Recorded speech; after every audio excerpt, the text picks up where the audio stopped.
तो गाइस आज की वीडियो काफी धांसू होने वाली है, जिसके अंदर हम बात करेंगे समर स्लैम 2026 के अर्ली बैटिंग ऑड्स की। यहां दोस्तों हम बात करेंगे बहुत सारी खबरों की, जैसे कॉनर मैकग्रेगर की, ओटीसी 1 रोमन रेंस की। तो रोमन रेंस के बड़े वाले फैन वीडियो को लाइक करना मत भूलिएगा। सबसे पहले कॉर्बिन को डिस्कस कर लेते हैं। तो कॉर्बिन दोस्तों इस वक्त सबसे हॉट टॉपिक चला हुआ अपना, क्योंकि कल बैरन कॉर्बिन लोन वेयरवुल्फ ने दोस्तों अपनी वापसी की। लोन वुल्फ की वापसी के साथ दोस्तों यहां अब यूनाइटेड स्टेट चैंपियनशिप पर भी लोगों की नजरें गड़ चुकी है। लेकिन गाइज अब एक बहुत बड़ा चेंज आ चुका है कॉर्बिन के नेम में, और इसके साथ साथ दोस्तों कॉर्बिन की टी शर्ट भी लॉन्च हो चुकी है। तो क्या ये चेंज है, चलिए डिस्कस कर लेते हैं। तो अब दोस्तों कॉर्बिन को हम लोन वुल्फ नहीं बल्कि नोमैड कहेंगे। यस गाइज, द नोमैड करके दोस्तों डब्ल्यू वालों ने एक ट्रेडमार्क कल डाला था।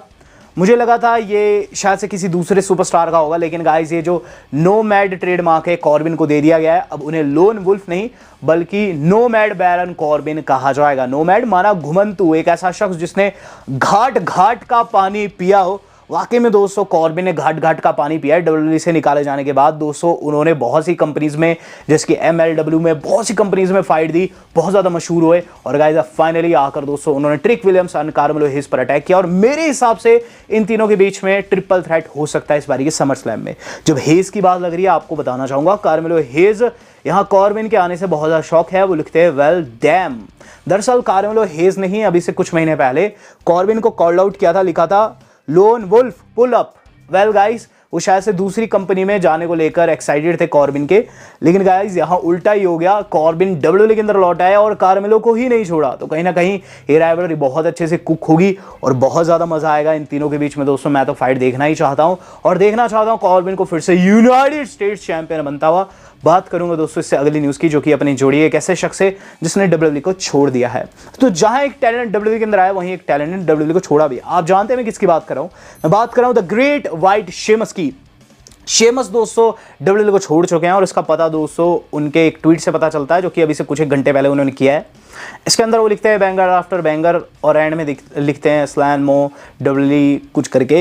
ये दोस्तों उन्होंने अपनी भाषा में लिखा है, लेकिन इसका ट्रांसलेशन जब मैंने किया तो इसका मतलब दोस्तों ये है कि गुड बाय में डब्ल्यूडब्ल्यूई फ्रेंड्स। तो अपने फ्रेंड्स, अपने फेलो, अपने दोस्तों कोलीग्स को वो गुड बाय कह रहे हैं। डब्ल्यूडब्ल्यूई के अंदर उनके बहुत अच्छे अच्छे दोस्त थे, जैसे कि वेड बैरेट हुए, जैसे कि जेडी मैकडोना हुए। उन सभी को दोस्तों एक गुड बाय कर रहे हैं। और दोस्तों एक पूरा का पूरा काल खत्म हुआ है शेमस के जाने के साथ। दोस्तों एक ऐसा वॉइड क्रिएट हुआ है जिसे भरना बहुत ज़्यादा मुश्किल जाएगा। ऐसे में जेडी मैकडोना भी बहुत ज़्यादा गमगीन नजर आए।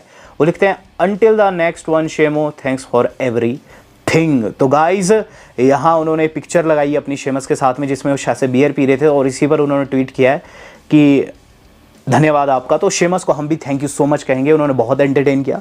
बात करेंगे दोस्तों एक ऐसी फीमेल सुपरस्टार की जो कि एंटरटेन करते करते इंजर्ड हो चुकी है। तो लेक्सी उर्फ अलेक्सा ब्लिस का दोस्तों कल हाथ मुड़ गया था, सभी ने देखा। लेकिन गाइज इस हाथ मुड़ने की सच्चाई क्या है और इस वक्त अलेक्सा का क्या हाल है? अलेक्सा का हाल ठीक नहीं है। उन्होंने एक फोटो डाली है, लिखा है what this wasn't on my Bingo card. तो हाथ बिल्कुल सूजा हुआ है और ऐसे लिख रही है कि उनके बिंगो कार्ड में ये नहीं था। अब गाइस कहीं ना कहीं अलेक्सा ब्लिस फेक कर रही है। मैं ऐसा क्यों कह रहा हूं? क्योंकि दोस्तों अलेक्सा ऑलरेडी ये करामात करने में सक्षम है। अलेक्सा टाइम टू टाइम दोस्तों हाथ मोड़ने वाली करामात करती आई है। बताया जाता है दोस्तों कि शायद से उनका जो जॉइंट है वहाँ का बहुत फ्लेक्सिबल है, और पास्ट में ऐसा कई बार उन्होंने किया। 2017 में भी एक बार किया था अलेक्सा ब्लिस में, अगर मैं गलत नहीं हूँ तो अलेक्सा ब्लिस ने दोस्तों बस स्टंट पुल ऑफ किया है, और उसके बाद दोस्तों एक तरीके की एक्टिंग ही यहाँ कर रही है इंजर्ड होने की। जल्द हम लोगों को अलेक्सा भी लौटते हुए नजर आएगी, लेकिन उससे पहले दोस्तों शार्लेट एंड जेड की राइवलरी को अच्छे से भुनाया जाएगा। चले बात कर ली जाए इससे अगली न्यूज की। तो इससे अगली न्यूज जुड़ी एक ऐसे शख्स से जिसने एक बारी को डब्ल्यूडब्ल्यूई को फेक कह दिया था, और गाइस आज उसकी फाइट ही मुझे फेक लगी। मैं बात कर रहा हूं कॉनर मैकग्रेगर की। तो कॉनर मैकग्रेगर जो कि कई बारी डब्ल्यूडब्ल्यूई को गलत सलत बोल चुके हैं, रोमन रेंस को नकली सुपरस्टार कह चुके हैं, आज दोस्तों उनकी फाइट देखने में बिल्कुल भी मजा नहीं आया। आज टीकेओ अंडर के बैनर के तले दोस्तों जो फाइट थी यूएफसी, उसमें दोस्तों कॉनर मैकग्रेगर का रिटर्न था, और गाइस वो मैक्स हॉलो को फेस कर रहे थे। वेल गाइज मैच से पहले लग तो रहा था कॉनर मैकग्रेगर इस मैच के अंदर बढ़िया करेंगे, लेकिन मैच के शुरुआती 5 सेकंड में दोस्तों इंजर्ड हो जाते हैं, और शायद से 50-54 सेकंड तक ये फाइट चली है। और गाइज लगभग दोस्तों इसमें सच्ची बात बताऊं, कॉनर मैकग्रेगर ने हिस्ट्री की वर्स्ट परफॉर्मेंस दी है। तो गाइज कहीं ना कहीं कर्मा हिट किया है कॉनर मैकग्रेगर को, ऐसा डब्ल्यूडब्ल्यूई फैंस कह रहे हैं। और गाइज अब देखना होगा मैकग्रेगर का फ्यूचर क्या रहता है। मुझे पता नहीं क्यों ऐसी वाइब आ रही है कि अब वो यूएफसी से रिटायरमेंट लेकर डब्ल्यूडब्ल्यूई में आ सकते हैं। चलिए जो है सो है, बात कर लेते हैं दोस्तों इससे अगली न्यूज़ की। इससे अगली न्यूज़ जुड़ी एक ऐसे शख्स से जो कि दोस्तों इस मोमेंट पर काफ़ी अंडर यूटिलाइज्ड है, जिसे इवन स्मैकडाउन में भी हिस्सा नहीं मिला। सेमी ज़ेन के बारे में दोस्तों आपको पता होगा, कल स्मैकडाउन में बताया गया कि वो डिप्रेस्ड है अपनी हार को लेकर और उन्हें थोड़ा सा टाइम चाहिए, इसीलिए वो ब्रांड में नहीं आए हैं। लेकिन ऐसा क्यों है कि सेमी ज़ेन इतनी जल्दी हार गए, 9 दिन में उनका टाइटल रेन खत्म हो गया? तो न्यूज़ आ रही है WWE मैनेजमेंट सेमी ज़ेन को पसंद करती है। He is a good talker, he is a good wrestler and a good guy too, but not a marquee star. तो कह रहे हैं, बताया ये जा रहा है कि सेमी ज़ेन को बैकस्टेज बहुत पसंद किया जाता है, लेकिन उन्हें निडल मूवर नहीं माना जाता। उन्हें ऐसा नहीं माना जाता कि वो कुछ ड्रॉ कर सकते हैं या फिर फैंस को बहुत ही ज़्यादा अच्छे लग सकते हैं, जिनके लिए फैंस टी शर्ट फाड़ दे, चढ़िया फाड़ दे। तो गाइज इसीलिए सेमी ज़ेन 9 दिन में हारे हैं। सेमी ज़ेन को एक्नॉलेज नहीं किया जाता है बैकस्टेज, हालांकि उनकी काफ़ी ज़्यादा रिस्पेक्ट है। चलिए बात कर ली जाए अब जे उसो की। जे उसो को हर कोई एक्नॉलेज किया है, बैकस्टेज भी आपने देखा है, चैंपियन भी रहे हैं, लेकिन एक शख्स उन्हें बिल्कुल भी एक्नॉलेज नहीं करता, जो कि उनकी खुद की वाइफ है। तो गाइस उनका तलाक होने जा रहा है, तो इस पर जे उसो का भी रिएक्शन आ चुका है फाइनली।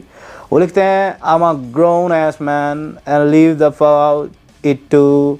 आगे दोस्तों आप जानते हैं जे उसो बहुत ही ज़्यादा नशा करते हैं, और ऐसे जितनी भी स्टोरीज़ हैं उनकी, उन पर मैं ध्यान तो नहीं देता हूँ, लेकिन वो ये कह रहे हैं कि वो एक ग्राउंड एस मैन है और उन्होंने जो कुछ डिसीजन लिया है उनकी मैच्योरिटी दिखाता है। हालांकि दोस्तों मुझे ऐसा लगता है कि जे उसो इस रिलेशनशिप में गलत थे। कभी रिया रिप्ली तो कभी NXT की डीवाज, यहाँ दोस्तों उन्होंने शादी को बर्बाद किया है। अमत से दोस्तों उन्होंने अपने रिश्ते को ख़राब किया है।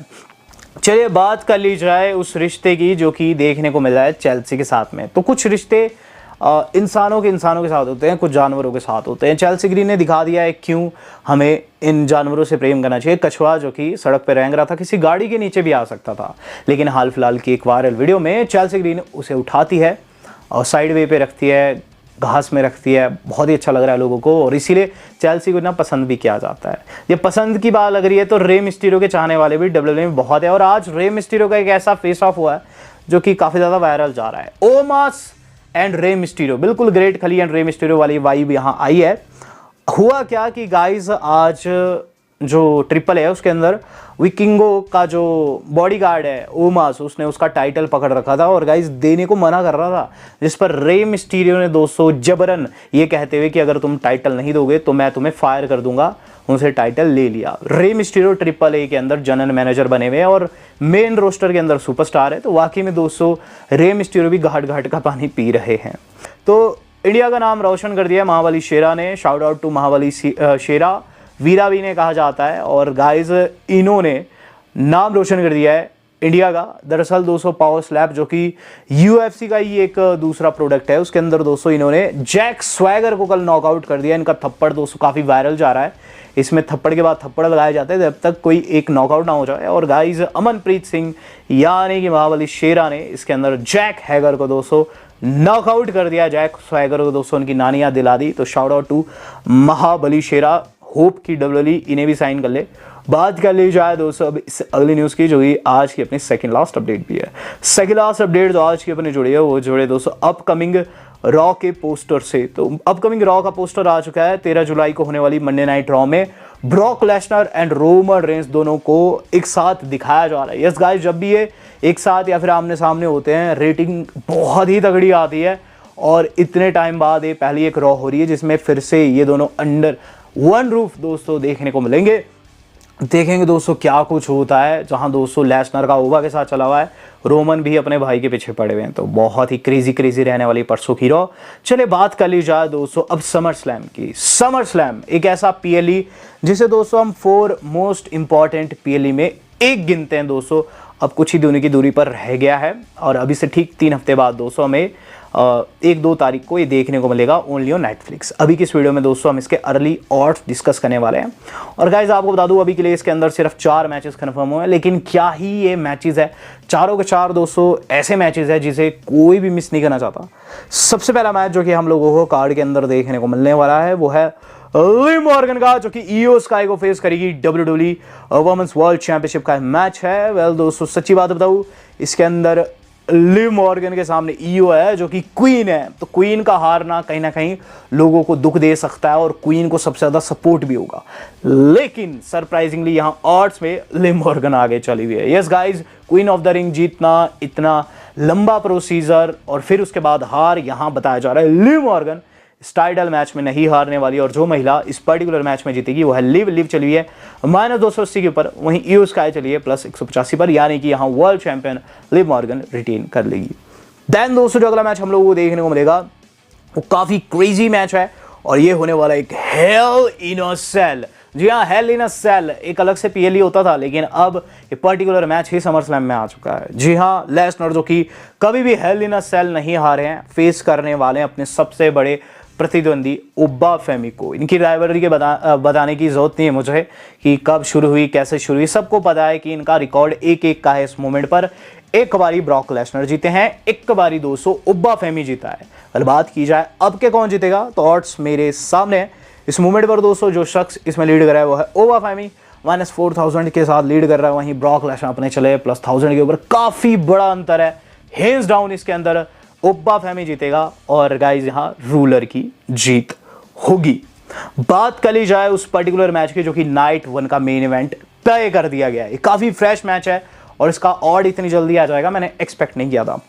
मैच होने वाला है WWE अनडिस्प्यूटेड गोल्डन चैंपियनशिप का, जिसके अंदर दोस्तों best in the world CM पंक जो कि brand new WWE champion face करने वाले हैं कोडी रोड्स को। वेल गाइज, ये मैच अभी भी कंफर्म हुआ है। स्मैकडाउन में आपने देखा कोडी ने चैलेंज किया, CM पंक ने एक्सेप्ट कर लिया। इनका कई बार फेस ऑफ हुआ है लेकिन फाइनली इनका मैच देखने को मिलेगा। कौन जीतेगा गाइस? ऑड्स में CM पंक चले हुए हैं -500 के ऊपर और वहीं बात करूं अमेरिकन नाइटमेयर कोडी रोड के वो चले हैं +300 के ऊपर। इसके अंदर दोस्तों आप लोगों को CM पंक की जीत देखने को मिलेगी, वो टाइटल रिटेन कर लेंगे। चलिए अब बात कर ली जाए main event of the evening की। Main event of the evening जो कि दोस्तों हम लोगों को नाइट का देखने को मिलेगा, जिसके अंदर दोस्तों फैंस कह रहे हैं कि डीन एम्ब्रोस को भी होना चाहिए था। द शील्ड ब्रोस के बीच में होने वाला है वर्ल्ड हैवीवेट चैंपियनशिप का, जिसमें दोस्तों OTC 1 रोमन रेंस अपना वर्ल्ड चैंपियनशिप डिफेंड करेंगे अगेंस्ट सेथ रॉलिंस। इनकी राइवलरी तो आपको पता ही है दोस्तों, साल दर साल एक दूसरे को फेस करते आए। सेथ ने फाइनली भाई होने के नाते चैलेंज किया रोमन को, ये चीज कही कि वन लास्ट टाइम वो फेस करना चाहते हैं, तो ये मैच बना है। जहां दोस्तों ऑड्स की बात करूं तो इसमें रोमन रेंस दोस्तों लीड कर रहे हैं जो कि चले -1000 के ऊपर, वहीं सेथ रॉलिंस चले +550 के ऊपर। बहुत ही अच्छा खासा डिसेंट सा अंतर है। इसका मतलब साफ है दोस्तों रोमन रेंस रिटेन करने वाले हैं। हालांकि दोस्तों आपके अनुसार कौन जीतेगा? मैंने तो बता दिया कि रोमन रेंस के जीतने के चांस ज्यादा है। आपके अनुसार कौन जीतना चाहिए? Do let me know. Video मेरी आज कितनी थी? आज तक के लिए इतना ही। धन्यवाद, शुभ है।